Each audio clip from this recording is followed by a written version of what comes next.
Good afternoon, everyone, and welcome to today's live cooking demonstration. My name is Ryan Smith. I'm the Wellness Program Administrator with Georgia State University's Employee Development and Wellness Services. By trade, I'm a registered dietitian, so I'm always on the hunt for easy and healthy recipes that we can make in our own kitchens, just to help us get through the week and make our lives a little bit healthier. Real quick before we get started today, I did want to cover a couple things. We are going to be recording today's session so that you can view it again at a later time or share with a colleague who may not have been able to attend today.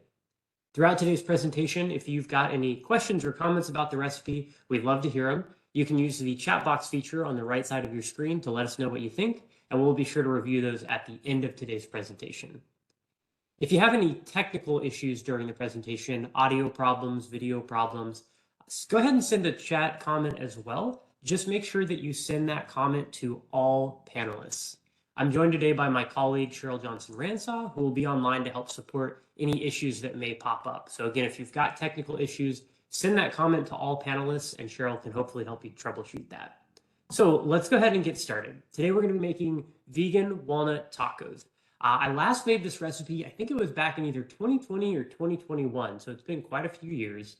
This is a pretty fun recipe. The idea behind it is we're making tacos, and instead of using ground beef, we're substituting it with walnuts and black beans, which is a little strange sounding on the surface perhaps, but we're going to go through some different seasonings and flavorings that are going to make them taste really, really good, and we'll talk about sort of the health benefits of swapping out some of these ingredients.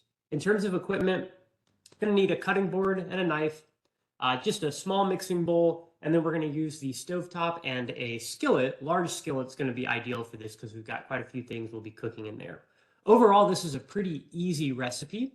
I will say in terms of cost, walnuts are fairly pricey. If you're familiar with them, you buy them regularly, you can see that they are not a cheap commodity to pick up. However, if you watch out for sales, you can get them on a pretty good deal. I frequently shop at Publix, and I just wait until they do their buy one, get one sale. And they did that on walnuts a couple weeks ago, so I stocked up and bought a ton, and that was what inspired me to want to share this recipe with you. So if you go to the store and you're a little scared off by the price of walnuts, just keep an eye out. They do tend to have some good sales on them because that is the most costly component of this recipe. The rest of it's actually really cheap, making this a pretty easy meal to whip up. So let's get started. The first thing we're actually going to do is start cooking the walnuts. So in a small or medium mixing bowl, it doesn't have to be too big, we're going to use 2 cups of chopped walnuts. Now you can buy the walnuts pre-chopped like this, which will make it nice and easy. Or if you buy them whole, you can use a food processor or chop them by hand. Whatever works. We just need 2 cups, which is a pretty large quantity of walnuts. If you're buying a package at the store, frequently the larger package will be 2 cups. So this will almost take a whole package of it. So we're just going to add that into the bowl here. And then we're going to add some seasoning. And this is how we're going to kind of flavor it to sort of imitate what ground beef would taste like inside of a taco. We're going to start with 2 teaspoons of paprika. And this is just regular paprika, not smoked paprika. Smoked paprika is a little more potent. So if you only have smoked paprika, go ahead and use about half that amount. So we're doing 2 teaspoons of regular. If you've got smoked, I would only do 1 teaspoon. We're going to do 2 teaspoons of cumin. And these together are definitely going to give it that kind of signature Mexican cuisine taste. 2 teaspoons of garlic powder. And then smaller quantity here, just half of a teaspoon of salt. We don't want to go too overboard on the salt. We want to keep it heart healthy, so we'll put that in. And then next, just grabbing a spoon or something like that, mix this around. We just want the seasoning blends to come into contact with all the walnuts so that each piece picks a little bit up. And we're going to dump this into the skillet to cook it. So I also like to have a spatula on hand to sort of scrape that extra seasoning down to the side and make sure it all gets onto the skillet to cook with the walnuts. So we've stirred that around a little bit. You'll instantly smell that cumin, and it'll smell like taco night. If you've ever done just ground beef tacos, of course, you're going to season them with cumin. Or if you're using a pre-made taco seasoning packet, cumin is that really signature smell that you'll pick up on. So in our large skillet here, we're going to heat 1 teaspoon of vegetable oil over medium-high heat. So let's go ahead and get that started.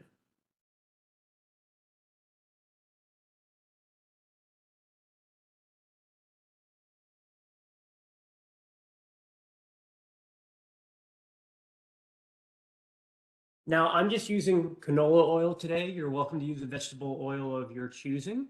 We are only using 1 teaspoon, which is a smaller amount. Sometimes we'll use a tablespoon. It kind of depends on what we're cooking. Something to keep in mind is walnuts are a very heart-healthy fat. They're high in omega-3s, which has a lot of, there's research that's been done on its ability to help preserve our cognitive strength as we age, keeping our mind sharp, right? Walnuts can be helpful for that. It can reduce your risk of certain things like Alzheimer's. That's been shown with those omega-3 fats that are inside of walnuts. However, walnuts are high in fat, not necessarily a bad thing. It just means they're dense and there's a lot of calories. So when we're adding this oil to the skillet, we don't need to use a ton. We've got a lot of fat inside of the walnuts already, so just enough to sort of grease or lubricate the skillet just a bit. And I'm just moving the oil about, helping it coat those different parts of the skillet. And then let's go ahead and add our walnuts and the seasoning right in there. Now, I mentioned grabbing a spatula to help scrape down the extra seasoning into the skillet. I recommend doing.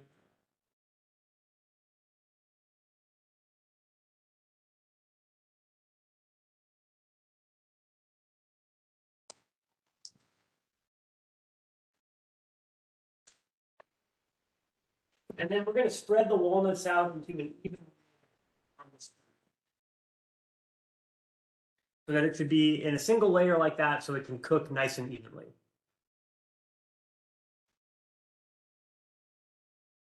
And we're going to let that cook for about 4 minutes. Walnuts, when we buy them like this, we don't really have to cook them. In fact, our goal here is really just sort of heating them up.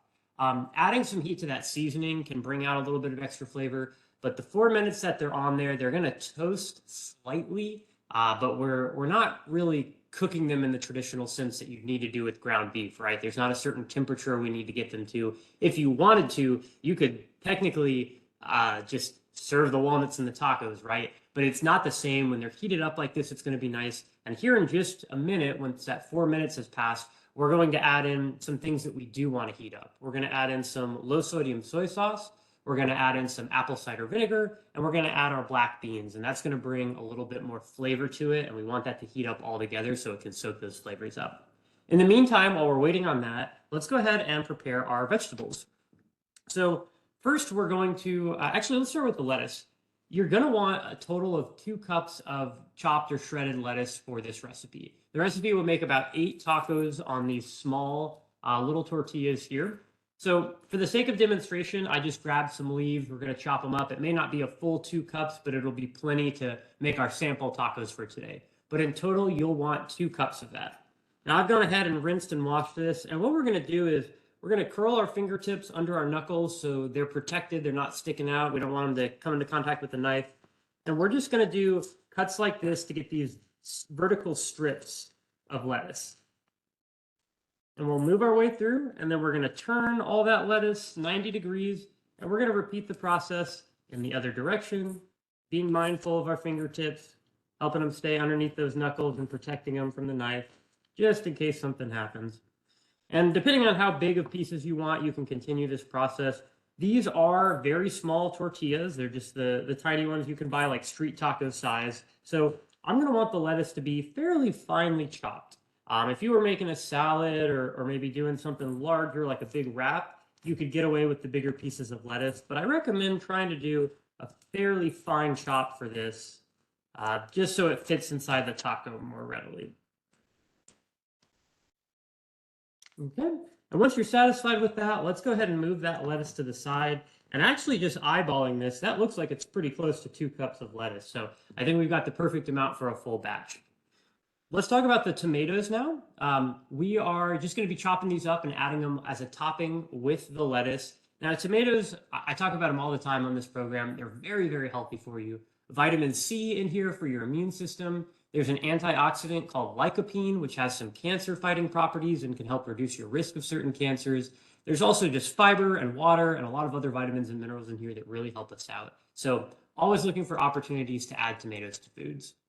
When I cut into tomatoes, sometimes I'll use my chef's knife. Sometimes I'll use a serrated knife. And the reason for using a serrated knife is tomatoes have a tendency to kind of squash whenever we try to cut into them.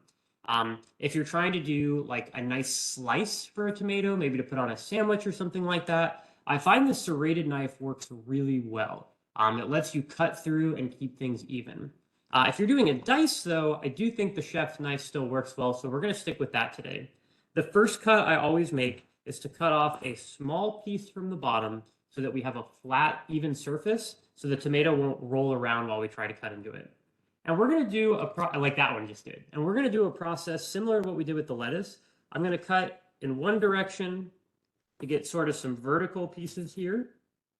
And then once I've done that, I'm going to flip them on their side and then cut in another direction. And we'll turn that 90 degrees one more time and cut again. And that gets us a pretty nice dice. Now, if you want to get really particular with it, there are some nice methods where you actually don't cut all the way through the tomato. It's sort of like what you do with an onion. You cut most of the way through, but that way it's still connected and sort of holds its integrity while you make your cuts. I don't think we really need that today, so I'm going to go ahead and cut all the way through.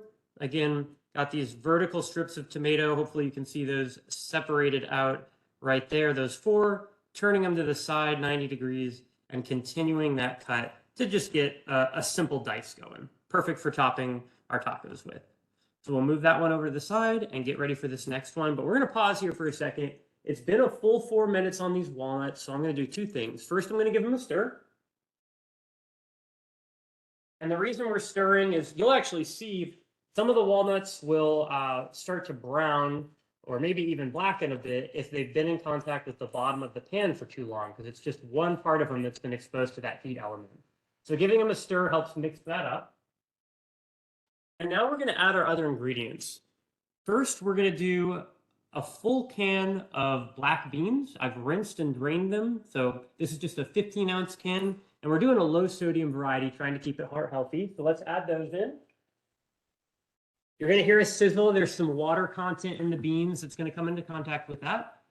We're going to do a tablespoon here of apple cider vinegar. It's going to add a little bit of just that like acidity to things. It's going to add some nice flavor.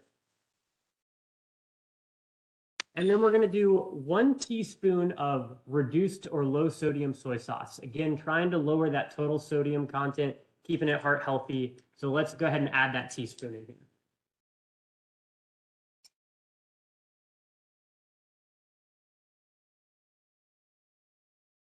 Once you've done that, go ahead and give everything a stir again.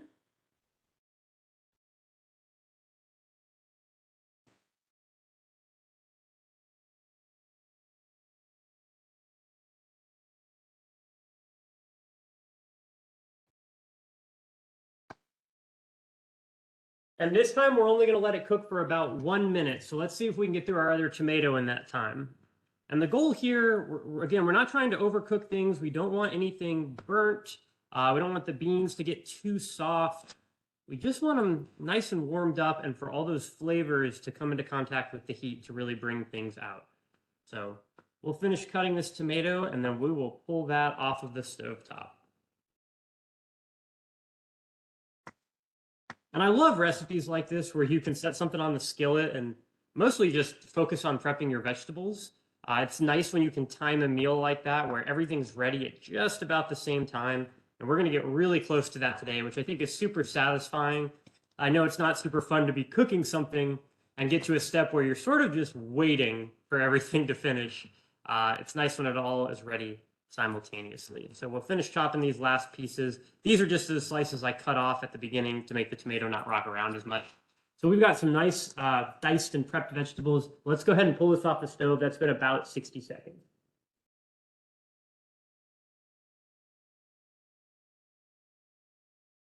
So you can see it sizzling, and from a distance, if you squint a little bit, it almost could pass as ground beef, right? Obviously, it's walnuts, it's beans. But when you see that steam, when you're smelling the cumin, the paprika, the garlic powder, and once we add these toppings on top of it, it's a fairly convincing taco. It doesn't taste like ground beef. Texture is very different, but the flavors are there, and it's very hearty. The beans and the walnuts add quite a bit of protein to this. So even though it's vegan and plant-based, we're getting a lot of protein. Beans are also contributing a significant amount of fiber, just like our lettuce and tomatoes. Fiber is great. I talk about it all the time. Good for our digestive health, can help lower our blood sugar, improve our cholesterol, and help us feel more satisfied on less food. So just a lot of good things happening there. So I'm going to set the skillet down over here. Leave it there. And let's go ahead and prep a taco or two just to kind of show you what it looks like. Now, what I would recommend doing most of the time whenever I make little tacos like this is to very briefly, just a couple seconds, microwave the tortillas. The reason being, these are super small, they're little street tacos. If you fold them and there's a lot in there, they can start to get a fold line and they may break and fall apart when you eat them. Not my favorite thing, though anytime I eat tacos, I usually do it out of a shallow bowl anyway, it's just simpler. So if you want, you can definitely microwave these. It'll make them a little more pliable, they'll be more flexible and they won't break as easily. So we can toss these in like 5 seconds is all it's going to take.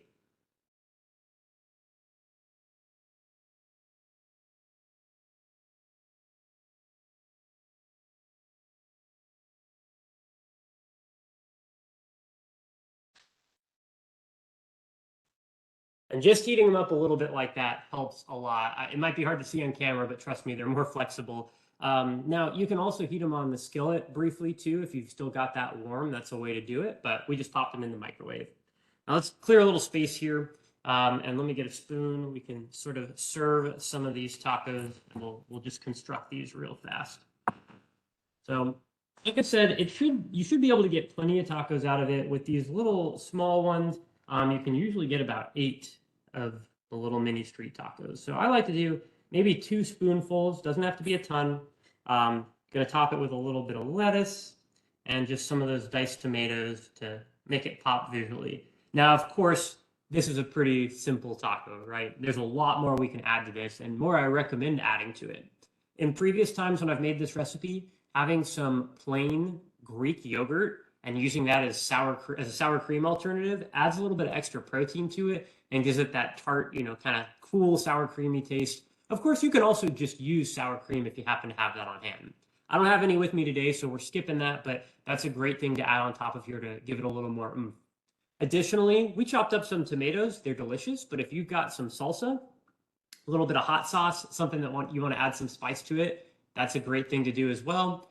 Maybe dicing up some jalapenos if you want a little more kick. Basically, anything you do to a regular taco, if you want to enhance this, you can. But the nice thing is we know we've got a really good foundation here. We've got a ton of heart-healthy fats. We got those omega-3s coming from the walnuts. We've got fiber and plant-based protein coming from the beans, extra fiber, vitamins and minerals coming from our lettuce and tomato that we're putting on top of there. And it just makes for a really simple and satisfying meal. These are excellent for meal prep. You can enjoy them cold, or if you want to heat them up, that's an option too. You can just microwave them, or you could just microwave maybe just the taco filling by itself. So there are our cute little street tacos, very simple, pretty easy to make overall. I think this recipe, what time is it? This is like a 15, 20-minute recipe. Very, very easy. Again, I think the biggest barrier is the price of the walnuts. So if you can find them on sale, find one of those BOGO deals, grab them, grab a couple of them. They'll last for a while, and you can make this delicious recipe and make the tacos your own. If you want to put a little bit of cheese on there, add some sour cream, some salsa, you definitely can. So think of this as like your starting point, an easy template. As I mentioned, 8 total little tacos you should be able to get out of there. A serving size is going to be just eating 2 of them. And it's going to have about 600 calories, which is a lot. It doesn't seem like it would be, but walnuts are very, very dense. Like I said, they're high in fat. But the good news is there's also almost 20 grams of protein in just eating 2 of these tacos. So it's dense, but it's very fulfilling, very satisfying. It's going to leave you feeling full in a good way, knowing that you've gotten a lot of nutrition and just a lot of health benefits from it. So let's take a look at the chat. I think I saw a couple of messages pop up. And I want to look into those and see if we can address them. So here's someone who mentioned they've got someone in their household who's not a big fan of black beans. Is there another suggestion for beans? And they asked about garbanzo beans or chickpeas. You could definitely do garbanzo beans or chickpeas. I think those are pretty flavor neutral, so you can work them into a lot of things, even if they are typically more Mediterranean inspired. if someone doesn't like black beans, my recommendation would actually be to try to do pinto beans. I think of pinto beans as sort of the other Mexican cuisine bean, right? Got our black beans, we've got our pinto beans. So if that person in your household enjoys pinto beans, I think that'd be a good substitution. Pinto beans are usually a little bit larger than the black beans, but it won't be an issue. You'll still be able to fit them in there and cook them just fine. And they'll work in a way where you could keep all the other flavors in this the same. Chickpeas will shift the flavor a little bit, but not in a way that I think would be like bad or not edible. It just might be a little further from that Mexican kind of flavor that we're going for. Here's a question. If we use tofu instead of walnuts, how would the cooking differ? Great question. We actually did a tofu taco recipe at some point, it might have been a couple years ago now, that I really enjoyed. And if you go to our e-magazine, the healthylifestyles.gsu.edu, there's a list of our recipes on there, so you could scroll through and find that. But tofu is a different beast, right? You would need to add your seasoning. You'd need to cook probably one side of it for, kind of depends, maybe up to 7 minutes, and then flip and cook the other side for another 7 minutes. So the cooking process would be much longer. I'd recommend looking into just a tofu taco recipe, kind of seeing how those usually work. It's typically dicing them up. We'd have them in a bowl with the seasoning, mix them around so it picks up that seasoning, and then cooking one side for about 7 minutes, flipping and cooking the other side. And that would work. Then you could add in the beans and the vinegar and the soy sauce, just like we did, as that last 1 minute step. So kind of similar overall. But that could be a way to sort of transform this if you don't have walnuts, or maybe you're allergic to walnuts, something like that. Okay, and the person asking that question mentioned they weren't super familiar with tofu yet, so it would be kind of a new experiment. Yeah, if you haven't used tofu before, I would definitely follow a recipe closely. Some people are disappointed when they try it. It doesn't work quite how they thought it would, or it doesn't taste that great. But if you follow a recipe and you're not experimenting, that's good for first-time users. Make sure you get a good experience out of it. Then once you feel more comfortable, you can start to kind of mix and match. But yeah, that's today's recipe. You know, we talked about some different substitutions. As far as storage goes, 4 days in an airtight container in the refrigerator and you're golden. I always recommend, if you're not going to assemble the tacos, keeping the lettuce and tomatoes in a separate container from the beans and walnuts. You can heat the beans and walnuts up, build your taco, and then put the cold lettuce and tomato right on top of it, and it'll be perfect like that. And we're going to send a copy of the recipe out so that you can try it at home if you're interested. Since this is an older recipe, if you don't want to wait on the email, it is on our healthylifestyles.gsu.edu, that blog that we talked about. It's actually already posted on there from years back if you want to scroll and find it, the tofu recipe, or any other recipe we've done. But we will be sending out a copy of the email along with a recording so you can view it again or share it with a colleague. You'll also get a link to a short survey where you can let us know what you thought of today's session. We always appreciate feedback as it helps us steer the program in a better direction in the future. Additionally, we do programs like this all throughout the month. We've got a guided meditation session tomorrow that we're excited about. We've got some other events lined up for next week and the rest of the month. They're always posted on the GSU calendar and the USG Wellbeing calendar, though we always say that the best way to stay up to date is to be on our mailing list. Every week we send out an email letting people know what we're going to be doing that week, so you can register in advance, get that on your calendar, and make sure you don't miss it. If you're not already on our mailing list, you can email me directly at rsmith250@gsu.edu.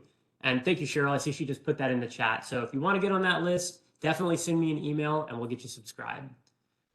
With that being said, that wraps up today's demonstration. So I really appreciate everyone's time, taking the time out of your day to learn about a healthy recipe, always a fun thing to do. And we encourage you to join us for some of our other offerings, like that guided meditation session we've got tomorrow. That's going to be at noon if you're interested. So with that being said, I'm going to clean up here, enjoy some tacos for lunch, and I hope you all have a great rest of your day. Thank you so much.